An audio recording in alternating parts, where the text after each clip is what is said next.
মৰমৰ ছাত্ৰ ছাত্ৰীসকল তোমালোক সকলোকে মোৰ চেনেললৈ স্বাগতম জনাইছো। ইতিমধ্যে মই তোমালোকক আগৰ ভিডিঅ'ত সদৃশ চিত্ৰনো কি হয় আৰু বহুভুজবিলাক সদৃশ হোৱাৰ চৰ্তৰ বিষয়ে আলোচনা কৰিছিলো। আজিৰ ভিডিঅ'টোত আমি চাম ত্ৰিভুজৰ সাদৃশ্যতাৰ বিষয়ে। দুটা ত্ৰিভুজ কেতিয়া সদৃশ হ'ব সেই বিষয়ে আমি আজি আলোচনা কৰিম। এতিয়া ত্ৰিভুজটো হল এটা বহুভুজ, হয়নে? এটাতকৈ বেছি বাহু থাকিলে তাক আমি বহুভুজ বুলি কওঁ। ত্ৰিভুজৰ তিনিটা বাহু থাকে, গতিকে ইও এটা বহুভুজ। গতিকে দুটা ত্ৰিভুজ সদৃশ হ'বলৈ হলে সেই একেকিটা চৰ্তই মানি চলিব লাগিব। চৰ্তকেইটা কি আছিলে? সিহঁতৰ অনুৰূপ কোণবোৰ সমান হ'ব লাগিব আৰু সিহঁতৰ অনুৰূপ বাহুবোৰ একে অনুপাতত বা সমানুপাতত থাকিব লাগিব। ঠিক আছে নে? তো দুটা ত্ৰিভুজ সদৃশ হ'বলৈ হলে দুটা চৰ্ত মানি চলিব লাগিব। প্ৰথম চৰ্তটো হ'ল সিহঁতৰ অনুৰূপ কোণবোৰ সমান আৰু সিহঁতৰ অনুৰূপ বাহুবোৰ সমানুপাতত থাকে। ঠিক আছে? তো এইটো মই ডায়াগ্ৰামৰ সহায়ত তোমালোকক এতিয়া ভালকৈ বুজাবলৈ চেষ্টা কৰিম। এতিয়া আমাৰ হাতত দুটা ত্ৰিভুজ আছে। এটা ত্ৰিভুজ ABC আৰু আনটো PQR ত্ৰিভুজ। ঠিক আছে? ইয়াত A কোণটো 80 ডিগ্ৰী, B কোণ 70 ডিগ্ৰী আৰু C কোণটো হ'ল 30 ডিগ্ৰী। ঠিক একেধৰণে PQR ত্ৰিভুজৰ P কোণ 80 ডিগ্ৰী, Q 70 ডিগ্ৰী আৰু R এংগলটো হ'ল 30 ডিগ্ৰী। ঠিক সেইধৰণে আমি বাহুৰ জোখবিলাকো লৈ লৈছোঁ। এতিয়া আমি চৰ্ত দুটা ফুলফিল হ'লেহে ত্ৰিভুজ দুটাক সদৃশ বুলি ক'ব পাৰিম। প্ৰথম চৰ্তটোৱে আছিলে কোণকেইটা সমান হয় নে নহয় চাব লাগিব।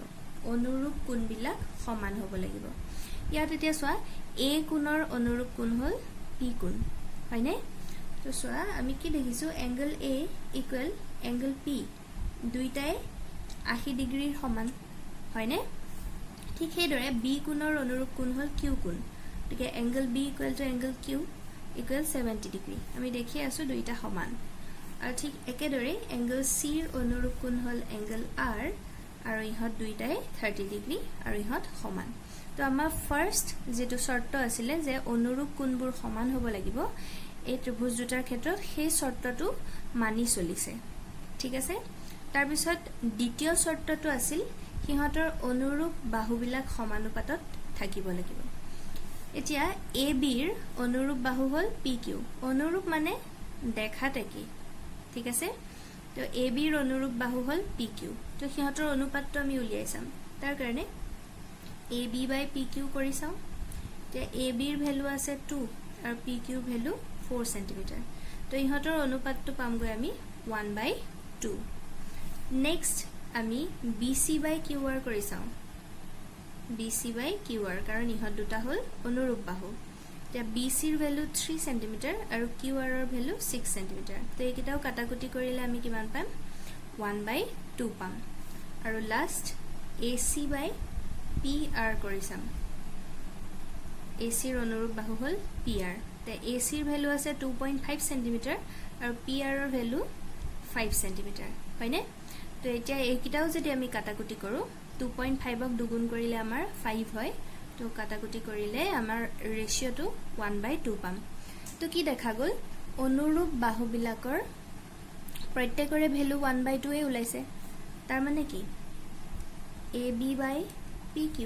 Equal to BC by QR equal to AC by PR। এই ধৰণে আমি লিখিব পাৰোঁ, যিহেতু তিনিওটাৰে ভেলু সেম ওলাইছে, হয়নে?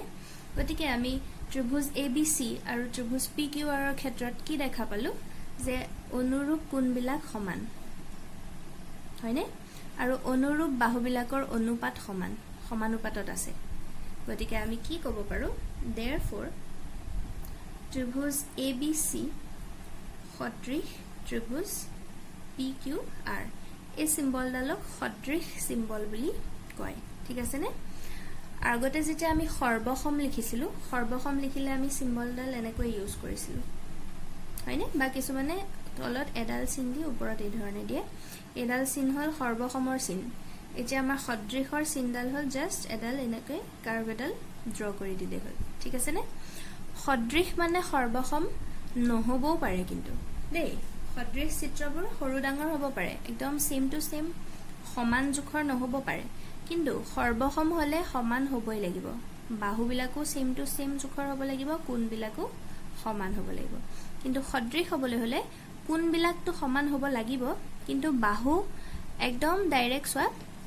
AB 2 PQ 2 নাই হোৱা কিন্তু 4 হে এদিকে সমান নহবও পাৰে কিন্তু ইহতৰ অনুপাতবিলাক এই ধৰণৰ একে সমান জোখৰ হ'ব লাগিব অনুপাতটোহে সমান হ'ব লাগিব ঠিক আছে এইখিনিতে আৰু এটা কথা মনত ৰাখিবা সদৃশ হ'বলৈ হলে কিন্তু যিকোনো এটা শৰ্ত ফুলফিল হলে নহব দুইটা শৰ্তই মানি চলিব লাগিব কেতিয়াবা এনেকুৱা হয় যে অনুৰূপ কোণবিলাক সমান কিন্তু বাহুবিলাকৰ অনুপাতটো সমান হোৱা নাই তেনেকুৱা ক্ষেত্ৰত কিন্তু আমি সমানুপাত আছে বুলি সদৃশ হ'ব বুলি ক'ব নোৱাৰো ঠিক আছে নে দুইটা শৰ্তই মানি চলিব লাগিব তেতিয়াহে সদৃশ হ'ব তাৰোপৰি মই ইতিমধ্যে কৈছোৱে যে কি দুটা ত্ৰিভুজ সদৃশ হোৱা মানে সিহঁত দুটা সৰ্বসম হোৱাটো নুবুজাবও পাৰে সিহঁত সৰ্বসম নহবও পাৰে দুটা ত্ৰিভুজ সদৃশ হয় কিন্তু সৰ্বসম নহবও পাৰে কিন্তু যদি দুটা ত্ৰিভুজ সৰ্বসম হয় ইহঁত কিন্তু সদৃশ হ'বই এই কথাটো মনত ৰাখিবা তাৰ পিছত এতিয়া আমি নেক্সট অনুশীলনীৰ অংকখিনি কৰিবৰ কাৰণে দুটা উপপাদ্য জানিব লাগিব তাৰে প্ৰথম উপপাদ্যটো দিছে যদি এডাল ৰেখা কোনো ত্ৰিভুজৰ এটা বাহুৰ সমান্তৰালকৈ টনা হয় আৰু ৰেখাডালে আন দুটা বাহুক দুটা নিৰ্দিষ্ট বিন্দুত ছেদ কৰে তেনেহলে সেই বাহু দুটা একে অনুপাততে বিভক্ত হ'ব এইটো আমি ডায়াগ্ৰাম এটাৰ সহায়ত বুজিলে বেছি ভাল হ'ব ইয়াত কি কৈছে যিকোনো এটা ত্ৰিভুজ তো মই যিকোনো এটা ত্ৰিভুজ ড্ৰ কৰি ললো আমাক কি কৈছে ত্ৰিভুজটোৰ যিকোনো এটা বাহুৰ সমান্তৰালকৈ এটা ৰেখা টানিব লাগিব মই ত্ৰিভুজটোৰ নাম দিলো ধৰি লোৱা ABC ঠিক আছে তো মই যদি BC বাহুৰ সমান্তৰাল হোৱাকৈ এডাল ৰেখা অঙ্কন কৰো সমান্তৰাল মানে কি যিডাল ৰেখা অঙ্কন কৰিছো সিহঁতে কতো কাটাকুটি কৰিব নোৱাৰিব তাৰ মানে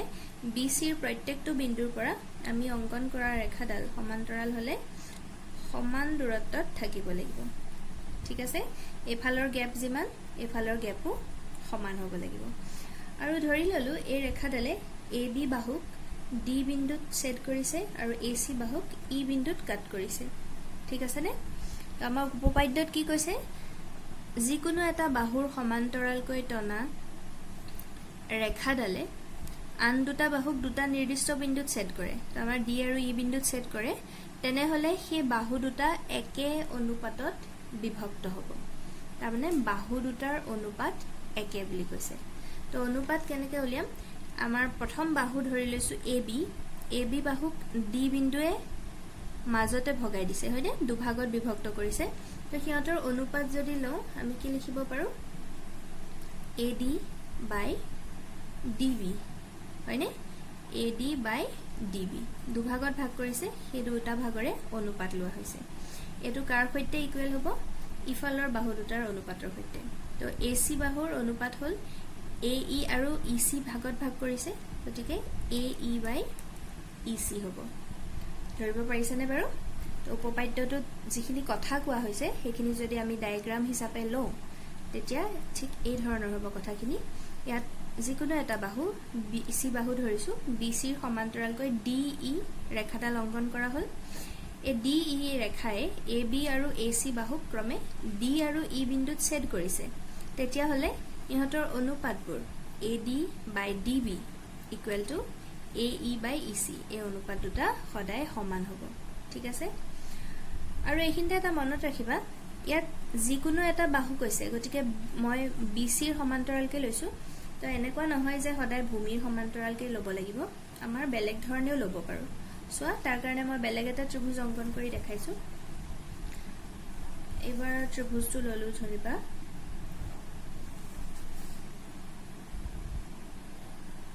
নাম দি দিলু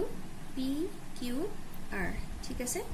এবাৰ ধৰা PQ বাহুৰ সমান্তৰালকৈ এডাল ৰেখা অঙ্কন কৰি দিছো তো PQৰ প্ৰত্যেকটো বিন্দুৰ পৰা সমান দূৰত্বত থাকিব লাগিব আৰু ধৰি ললো এই ৰেখাডালে কিউ আৰক এক্স বিন্দুত কাটিছে আৰু পি আৰক ওয়াই বিন্দুত কাটিছে ঠিক আছে তেতিয়াহলে ইহঁতৰ অনুপাত যদি লওঁ সো প্ৰথম বাহু ললো যেনিবা কিউ আৰ তো ইয়াৰ অনুপাত ললে হ'ব কিউ এক্স বাই এক্স আৰ আৰু ই কাৰ সৈতে সমান হ'ব পি ওয়াই বাই ওয়াই আৰ সৈতে সমান হ'ব ঠিক আছে তো এই উপপাদ্যটো আমাৰ ব্যৱহাৰ হ'ব গতিকে তোমালোকে মনত ৰাখিব লাগিব নেক্সট উপপাদ্য 6.2 এটো অইন একো নহয় উপপাদ্য 6.1 ৰ জাস্ট অপোজিট ভাৰ্সনটো হয় ইয়াত কৈছে যদি এডাল ৰেখাই এটা ত্ৰিভুজৰ যিকোনো দুটা বাহু একে অনুপাতত ভাগ কৰে তেনেহলে সেই ৰেখাডাল তৃতীয় বাহুৰ সমান্তৰাল হ'ব আমাৰ আগত কি কৈছিলে যদি তৃতীয় বাহুৰ সমান্তৰাল হয় তেতিয়াহলে অনুপাত সমান হ'ব এবাৰ কৈছে উল্টাকে যদি অনুপাত কেটা সমান হয় তেতিয়া আমি ক'ব পাৰো সেই ৰেখাডাল তৃতীয় বাহুটোৰ সমান্তৰাল যেনেকে ধৰা মই এটো চিত্ৰতে বুজাই দিছো ইয়াত যদি কৈ দিয়ে এই অনুপাত দুটা আমাৰ সমান তেতিয়াহলে আমি উল্টাকে কি ক'ব পাৰো এই এক্স ওয়াই ডাল পি কিউৰ সমান্তৰাল ঠিক আছে নে যদি অনুপাত কেটা সমান হয় তেতিয়াহলে যিডাল ৰেখাই ভাগ কৰিছে দুটা বাহু এক্স ওয়াই সমান্তৰাল তৃতীয় বাহুটো অৰ্থাৎ পি কিউ যদি সমান্তৰাল হয় তেতিয়াহলে অনুপাত একে হ'ব আৰু যদি অনুপাত একে হয় তেতিয়াহলে সমান্তৰাল হ'ব এটা আন্তৰ্জাষ্ট ওলোটা ঠিক আছে তো এই উপপাদ্য কিটা তোমালকে খুব ধুনিয়াকে মনত ৰাখিব লাগিব তে নেক্সট আমাৰ এখিনি ব্যৱহাৰ হ'ব অনুশীলনী 6.2 ৰ প্ৰথম প্ৰশ্নটোত কৈছে চিত্ৰ 6.17 ৰ 1 আৰু 2 ত DE parallel BC এতিয়া 1 ৰ পৰা EC আৰু 2 ৰ পৰা AD উলিয়াবলৈ দিছে তে দুইটা ক্ষেত্ৰতে ত্ৰিভুজ দুটা একে লৈছে নাম একে দিছে প্ৰথমটোটো ABC দ্বিতীয়টো ত্ৰিভুজৰ নামও ABC আৰু যিডাল তৃতীয় বাহুৰ সমান্তৰাল ৰেখা হেডাল দুইটাতে DE ৰেখায়ে লৈছে তে প্ৰথমটোত যদি চাও আমাৰ AD ৰ ভ্যালু দিয়া আছে 1.5 cm DB ৰ ভ্যালু দিছে 3 cm AE ৰ ভ্যালু দিছে 1 cm আৰু EC উলিয়াব লাগে হয়নে তো প্ৰথমটো আমি কৰি লওঁ প্ৰথমতে তো এক নম্বৰ ডায়াগ্ৰামটো ঠিক এই ধৰণে দিছে হয়নে আমাৰ EC ৰ ভ্যালু উলিয়াব লাগে তো আমাক কি দিয়া আছে প্ৰথম লিখি লওঁ সোৱা আমাক কৈ দিছে যে কি DE parallel BC তাল parallel বুলি পঢ়ে অৰ্থাৎ DE BC বাহুৰ সমান্তৰাল হয়নে এটো আমাক কৈ দিছে সমান্তৰাল বুলি আৰু লগতে আমাক কি দিয়া আছে সোৱা AD ৰ ভ্যালু দিছে 1.5 cm AE ৰ ভ্যালু দিছে 1 cm DB ৰ ভ্যালু দিছে 3 cm হয়নে আৰু উলিয়াব দিছে EC ৰ ভ্যালু এতিয়া ইতিমধ্যে আমি যেটো প্ৰথম উপপাদ্য পাইছিলো 6.1 সেই উপপাদ্যটোত কি কৈছিলে যদি এটা ৰেখা এটা ত্ৰিভুজৰ যিকোনো এটা বাহুৰ সমান্তৰাল হয় ইয়াত BC ৰ সমান্তৰাল DE তেতিয়া হলে আন দুটা বাহুক সমানুপাতত ভাগ কৰে তাৰমানে অনুপাত কিটা সমান হয়নে যেহেতু সমান্তৰাল আমি কি লিখিব পাৰো অনুপাত কিটা সমান বুলি লিখিব পাৰো অৰ্থাৎ AD by DB equal to AE by EC বুলি লিখিব পাৰো সমান্তৰাল হয় বুলি কৈছে কাৰণেহে আমি সমান বুলি লিখিব পাৰিছো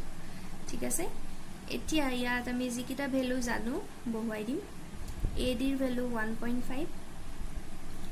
DB 3 হয়নে AE দিয়া আছে 1 আৰু EC নাজানো গতিকে এটো EC বুলি ৰাখিলেই হ'ব তেতিয়া হলে সোৱা যদি এনেকে দুফালে ভগ্নাংশ পাও আমি কি কৰো বাৰু বজ্ৰ পূৰণ কৰো ক্ৰস মাল্টিপ্লিকেশন এই ধৰণে হয়নে